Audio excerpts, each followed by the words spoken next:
there are not many things that piss me off. Surprising considering what my name is and the meaning of it, but you'd think I would be more angry at stuff. But when it comes down to it, I am not really angry at that many stuff. But when I am angry, I really am angry. And I can easily tell you that I'm really upset at this right now because, as you are aware, there's a bit of a shortage, or there's a bit of a problem with volumes, correct? So it means that it's kind of difficult to get volumes nowadays, and I personally even come from a place that's very slow. I would say when it comes to volumes, like Four Nights of the Apocalypse, first two volumes are apparently already released, and there is nothing on them, um, the number of shortenings when it comes to the series. Like Black Clover, I think only has like 3 volumes available to buy. But what I'm really angry on right now is with My Hero Academia volumes, because one, I think the newest volumes that got released had or one of the last ones. I think the last one was the one where Dobby was covered in flames and dancing. You know that scene when that reveal when the Dobby stole kind of thing. And now I'm angry at it because that volume would have worked perfectly right in this chapter. Because just look at the title, Battle Flame. I mean, granted, it's not official transitions, but still, it's Battle Flame. Meaning we're gonna focus on Dobby, B, and not even forget the fact that it was very obvious we're gonna focus on him since we've kind of like jumped through a League of Villain member to a League of Villain member, and I'm really fucking pissed off right now. No, that we aren't going to get that. I can have him shown here, but well, let's hope this chapter satisfies my anger. Well, cools down my anger in an ironic sense. So I won't be angry at it too much. But yeah, with that said, let's get into the chapter. Now, today we'll be reacting to chapter 394 49 of My Academia titled Battle Flame, where we start off with a picture perfect shot of Miracle and Bakugo getting ready to fight. Which unfortunately I'm down this is what's actually happened during the battle because Miracle is completely fine. But yeah. So also by the way we get a bit of a shot of how Miracle's robotic arm and leg look. No, the arm looks fine, but the leg seems a little questioning when it comes to like functionality. Like it looks like the piece that's supposed to be on the floor will kind of break up, but who knows? Maybe it's just they get action or something like that. I don't know. But yeah.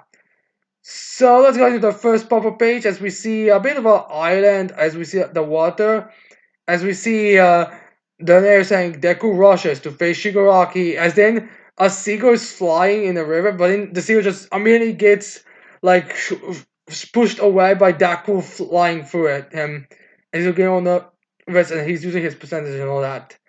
And then we have Izuku thinking to himself, although I'm using the 7th floor and the 3rd Fajin, and my air force for propulsion and balance, I'm still too slow. While out at sea, there's nothing the 5th Black Whip can sling off. So yeah. Which, honestly, I was under the concept that this island resort was gonna be like, just on the very end of Japan, but apparently it's actually you actually need to travel through the ocean to get to Japan. So yeah, a bit surprised on that part, but what can you do, I suppose? Oh my god, this plan backfired so massively for Shiraki's side of things. So yeah, anyways, there was Zuko being like, with Fox 100%, I can make it there faster for sure. So I guess he's confirming like I can go faster, just I cannot move it as fast enough to get there back normally. As there was there, Zuko be like, I have to push myself as he makes a face. As in the second user shows up of one for all, is like, don't lose your cool. Your decisions are becoming muddled. So yeah, I guess he's like, okay, you're gonna start already doing Jeopardy, and you're not even close to your opponent.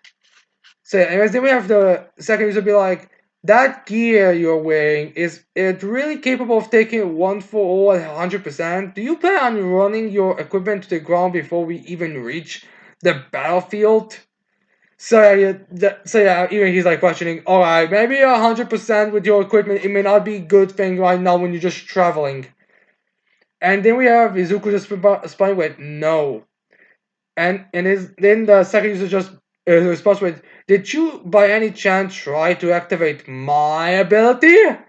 Oh yeah. So we're finally gonna address the second user's ability. I kind of wish we get his name as well, so we wouldn't just have to refer to him as second user. But yeah, we are finally going to address his ability. So anyways, then we have Zuko be like, yes. As then we have the second user saying, I told you, using it would be our last resort. That's interesting. After melding with One for All, our meta abilities have strengthened significantly, and because of that, mine has transformed into a very useful but specific type of power. Something well beyond what used to be. Something well beyond our control. As then we see this kind of presenting like a door that's shot like chained up, those shots where someone's like ridiculously amount of locks to like keep the door closed. That's basically the way it's represented here. Which makes me wonder if this is gonna be like when Izuku's actually gonna use it, the second user's just gonna like come there, put his keys, a bunch of keys out, and be like, oh, this is gonna take a long while to unlock. So yeah, I'm kind of wondering that's gonna happen. So yeah. Then we have the second user continue, but don't lose hope. This is a battle that will decide the future. Believe in your friends. Everyone is walking their own path here. You must focus on your battle now. So yeah. Now let's talk about a bit about this second user's quirk. It's still very vague on what exactly it could be. It's just something that's very specific and very difficult to control, which could really just mean anything, honestly. Slay. Now, there's a comment, or I think it was a post on YouTube a little while back where one guy was like, which is your favorite version of Spider-Man? And then he was going through all the versions of Spider-Man, and then at the end it was a Zuko because his powers are kind of like Spider-Man, which is true. Like I would, like I'm pretty sure. I'm not sure if Horikoshi stated that in a volume, but I'm pretty sure that you can see that resemblance to Spider-Man when it comes to the new quirks that Izuku got. Like not all of them, but a few of them do kind of give it, like Danger Sense and Black Whip, for example. So yeah. Now there are some others like Fajin. I don't think Spider-Man has anything like Fajin. Although to be fair, Fajin is just like a very simple kind of ability. While Float is a bit more special. So I am a bit curious on which. So I'm not sure if we can use Spider-Man's last thing. Although, considering the fact this is anime, I wouldn't be surprised if the second user's quirk is some kind of a transformation type of quirk. Like, you know how like every anime has like those transformational things. So I'm kind of curious if that's gonna be like what the second user is gonna give Izuku. And to be fair, I think there are versions of Izuku, well, of Spider-Man becoming like a giant spider. I think the name like is Man Spider. So possibly, well, we will see if that's the case. But well, for now, we can't really judge it. Like again, it's too vague, and the fact these are unofficial translations isn't helping it. So yeah. Anyways, then we cut back to the island as we see that Nomu like sending those attacks on the ground. And then we have Ochako saying he's got a friend to Izuku as so it's like that's good. Midora wouldn't be able to ignore this girl's words. And besides, listening to feelings that have been hidden for so long being confessed as it's so awkward. It's just kind of funny that we get this like these types of the jokes. So yeah, I guess you're wondering the reason why Izuku, couldn't just destroy Toga is because it would just take too much time with talking all that, and that's dangerous. I mean, they're kind of a time crunch here, people. So yeah, I mean, every second that Izuku is not there, it's just one more second for Shiragi to kill everyone. So yeah, anyways, then we have Toga again speaking, saying, well, starting to speak. It's like, I've had enough of Izuku-kun, Ochako-chan, and Tsuyu-chan. Although I love you, I'm done with you. Kinda, no, I'm not sure if that way it works, but fine. So anyways, then we have those saying as we see a shot of Ochako, she's like, I'll be what I set out to be. I'll carve my own path. And then we have Toga thinking to herself as she grabs like one of those buckets I think contains the blood. She's like, "Isn't that right, Jin-kun?" So yeah, I'm guessing Sandman Parade's gonna be on the entire island type of thing. So yeah, anyways, then we have Toga be like, "I am I am Toga Himiko." I mean, it's Himiko Toga, but fine. Fine. I have no need for hero, so please just disappear, okay? As then we have Ochako be like, "No way, I'll follow my own desires just like you," as Uraka Ochako. So yeah, I'm guessing these two are gonna have like that kind of like a samurai type of battle, which is funny because when one of them uses blades and they aren't even swords, they're like just like daggers at this point. So yeah, it's kind of funny, but yes. So yeah, they're gonna have a fight, which I do think like so we're gonna go traditional anime here. So everything we cut to a different city as we see it being engulfed in blue flame. Yep, like again, how much are we sure that Dobby has like a limit when it comes to how that Dobby can handle the amount of his flames? Because I'm pretty sure that his heat resistance has pretty much still been good enough for a few buildings being small in comparison to his. So yeah, anyways, then we get the locations. It's like Kanagawa Prefecture, Communal Ward, Ground Zero, as we see in that All Might statue being engulfed in flames, as we see in the like the sign that was on him being burned.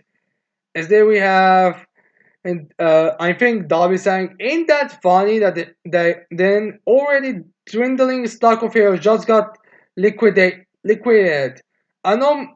I guess that means that the Dobby just burned a few heroes. As then we have a few heroes be like, "A gnome has appeared! We are surrounded by the sea of flames!" As we see the obvious flame, as then we see the Nomo, and the Nomo is like, you know that like goofy kind of Nomo who's like kind of fat, has like a big neck, and just has like a few spikes on the belly to the neck. That's the Nomo we see, and it seems like, I'm not sure if this is actually how big that Nomo was always, but this Nomo is like, maybe it's some kind of like a size increasing quirk, because I'm pretty sure he wasn't this big in the previous war, in the first war. But this dome is like big now, like we see a shot of like a hero who's not a perfect shot, who apparently also got stabbed by those spikes, but he's like just around the belly, you know, like that part you usually do when you like want to imitate drums. Like that's how big that the hero seems to be compared to that normal, like his belly essentially. Also, that normal has got a tail now by looks of things that and has like a bunch of spikes, which I guess makes sense that he has. Which I guess makes sense that he would have a bunch of spikes, considering he has a bunch of spikes on his belly and neck. So yeah, anyways, then we see Dobby on the All Might statue. He's kind of like just hanging on it as he starts to speak. Although it's been a while, it still is quite a nostalgic side. I only began making my moves after seeing that spectacular battle at Hoso City. So he's reminiscing the battle between Stain and everyone else, which does make me wonder if Stain's gonna participate in this battle, although I'm not exactly sure how the battle's gonna go, considering the fact there's a bunch of fire all over the place. So yeah, anyways, then we see Ida there as well, so I guess we know where he is at. Which again makes me kind of wonder that if Stain's gonna show up because they're both in this sort of area. Maybe it's gonna be like a battle with Stain and Ida now. I'm not exactly sure. Like maybe a demonstration of how much Ida has grown or something. And by the way, besides Ida, there seems to be like, I'm not sure if these are heroes or villains, but here we see like two guys on the ground. So maybe if they're villains, Ida just beat them. I'm not exactly sure. But yeah, anyways, then we have Ida be like, "This heat is incredible. If I get any closer, my engines will overheat." Then we get a shot of Ida's legs. So yeah, I guess Ida's not gonna be able to participate in the battle against Davi, which to be fair does make sense. Like, there's no real reason for Ida to participate in this battle. It's why actually I'm wondering if it's gonna be Stain, which is gonna be fighting against Ida. So yeah, anyways, then we have Darby like using his fire to like get a bit more in the air to like start a bit of a flying thing. As Darby's like, sorry that I was a little personal. That was a little personal rant. As usually, you won't look at me, huh? I can't get fired up like this. Your third son with only three of you guys. Is this all you can muster against me, father? So yeah, I guess Darby really wanted to fight Endeavor right now.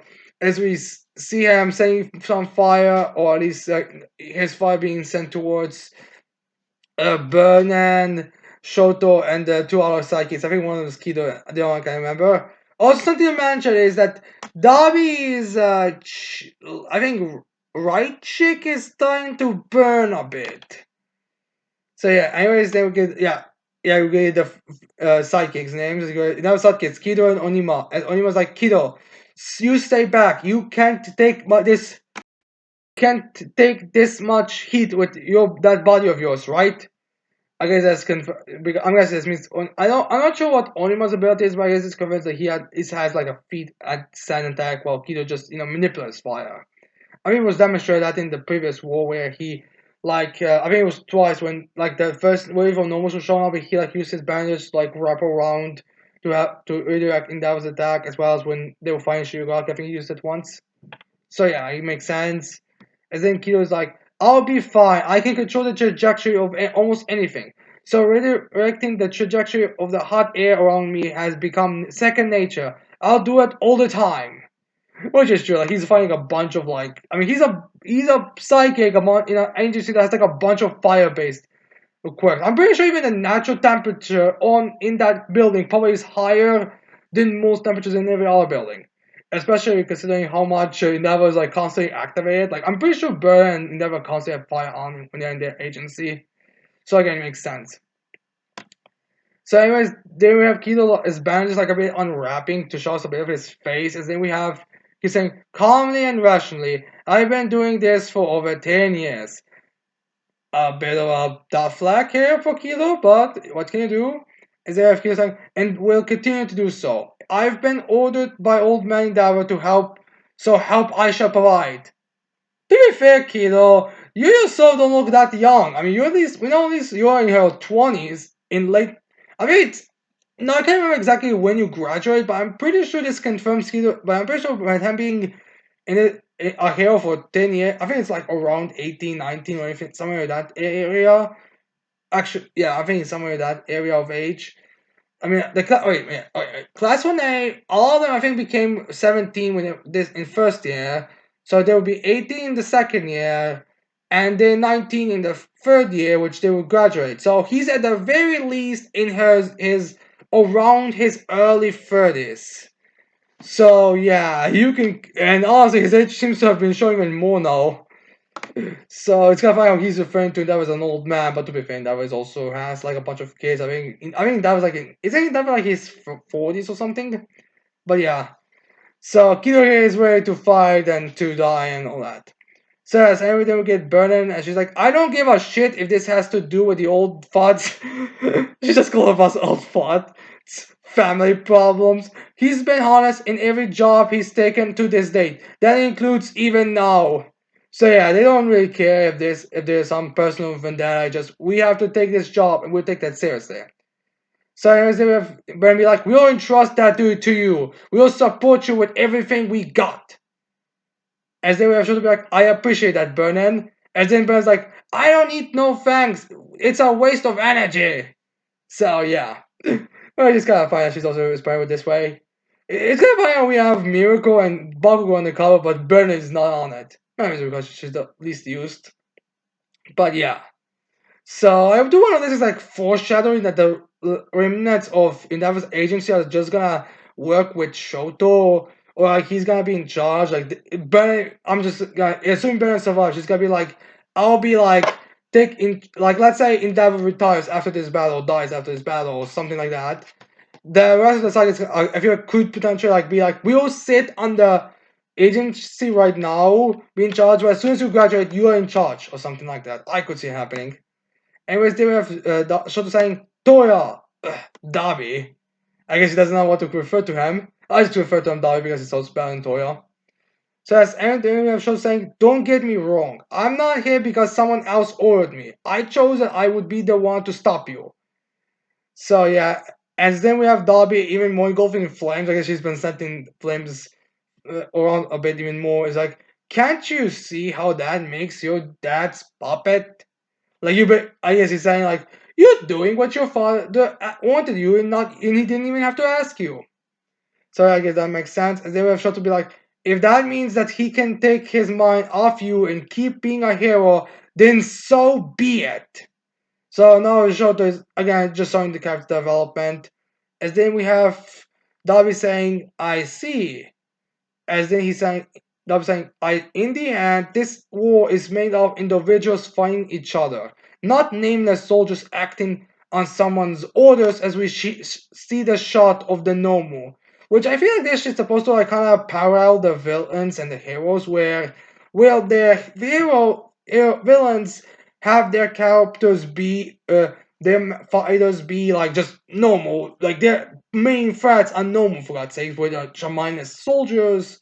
The heroes have characters like even who don't, although they don't get much screen time or much development, they have more like these fun interactions like the psychics did beforehand. And let's be, and again, like this also shows us that it's all right. Let's be real. As much as the gnomes are powerhouses, it's more the legal villains and the heroes who are more interesting because they are actually have like interactions, all that. Where some mangakas would take notes of this, but oh, well, what can you really do? So, anyways, then we have Darby saying, "This is the result of everyone's feelings exploding at the same moment," which is kind of true. Then we see uh, a panel where we have a shot of Toga in her class. Darby's like, "Someone to change the world," and that is also like with Toga there, and then below her we finally see Spinner for God's sakes, and well, I'm a bit disappointed that it seems like he actually was there. It's just he didn't do much. Like he just wasn't, drawn ever before this. This it does seem like he's there. At least I'm assuming. Like it's kind of difficult to say specifically where they are. Like we don't get much. We just see him is being there. Apparently jacked up. I wonder if that means that he got a few extra quirks, and it's like a similar thing with, similar thing that Shiragi had when he wasn't 100%, or if something else, or if something else is happening, or if he's just using those quirk boosters.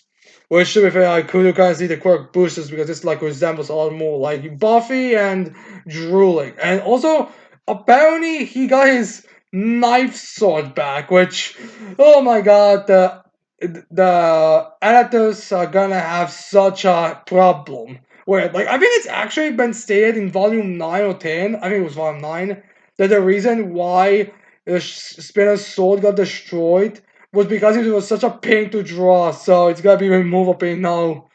Although, honestly, if it's an extra quirk thing, I could honestly see the whole extra quirks ending up like being similar to Shigaraki when it's time for them all to go reach to 100%. Like it's not the same thing as Shigaraki, but it's more like he needs a bit of time to get them all.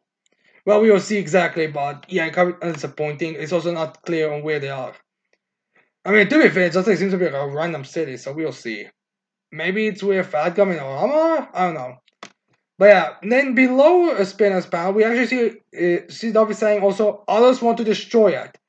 Which this kind of represents where Spinner is when it comes to his ideology, with he wants the world to change because of the discrimination towards the mutants, but he also kind of wants the destruction of the world because he follows Shirake. And thing we have Dobby is also saying the deviants to society that have been surpassed and accumulated over time, as then we see Shiraki over there, kind of hiding his hands. Well, those extra fingers and hands, which is look even more freaking here. Uh, as then we come back to Dobby's like, the absolute limit of the supernatural society. That's what I am. What we are. So yeah, basically saying like the society pretty much wanted us, or was just waiting for us to show up. Anyways, then we have Shadow be like, if you were alive all this time, why didn't you come back home? Which is, I guess, what some people are questioning because I mean, you think I think Doyle was like one thing or something when he burned to a clear, so where he was reportedly killed, which does make you wonder like why did he return back or something. Anyways, then we have Dobby saying, "You wouldn't know that, huh? Fine, I'll tell you. I might be a villain now, but I'm still your big brother. I'll tell you everything about how I became Dobby." The reason why my flames never extinguished and surpassed even those of my dad's masterpiece. As we get the final panel of Darby where his fucking about his skin on his right cheek completely burned to a point you can actually see some of his skull and some of his muscle. Oh my fucking god. No, this shot page here seems to be incomplete by the looks of things, which is a good thing. Is a break next week. I think it's a like a holiday or something. But yeah, like there's a like you can see the fucking skull. Well, I guess the fire is damage is finally coming to him. My God. No, I actually commented on one of the someone's on one of the YouTubers' last video on the last chapter about how I feel like all the League of Legends are gonna die in some way, a more tragic way. And someone was, I think, saying that W is gonna die by being burned by his own flames, and I can actually see it. Like I only feel like he's like reaching the unlivable levels here. So yeah, amateur narrator is like the origin of these flames will now be unraveled. So yeah, I guess the next chapter is gonna be a Derby flashback. Oh my god. No, I'm not exactly sure on what this is gonna be related to. I mean, I don't think there's enough hints for me to actually go with anything, except maybe like a plastic surgeon, but that's about it. And maybe you can put maybe like to the Dr. Ujiko. Maybe he's also gonna be stated. Like those are like the only possibilities with Ujiko, but like not straight up be a member of the League of Villains. But I'm still not exactly sure on anything else. But yeah, we'll see on that what's gonna happen that part. But I can't say more than that. So yeah, this chapter was more of a, like a again kind of a roundup chapter. Like show us a bit what's happening, not much, but show us a bit. Give a bit of a starting the confrontation, and more of a transition chapter to the next part of the story. Which I feel like we might be getting all of these type of chapters in the next few weeks. Like after we get the Derby flashback, we're gonna get like a chapter with Spinner and his mentality. The underworld still on the is still need to be fixed. And then after Spinner, we are gonna have like a all for one chapter. Then afterwards, we're gonna get to like actually going through with these battles. Like after all for one, we're gonna have Ochako's battle with Toga. After that, we're gonna go, I guess, to Derby. After that, I guess we're gonna go to. Well, actually, the final three with Spinner, the All for One, and the Izuku and Chuck. I have a hard time seeing how this is gonna go, but we'll see. So, anyways, I hope you guys leave your thoughts on this chapter in the comments below. Don't forget to leave a like and subscribe to this channel for more videos in the future. And with that said, I cannot wait to see all of you mortals next time. Goodbye.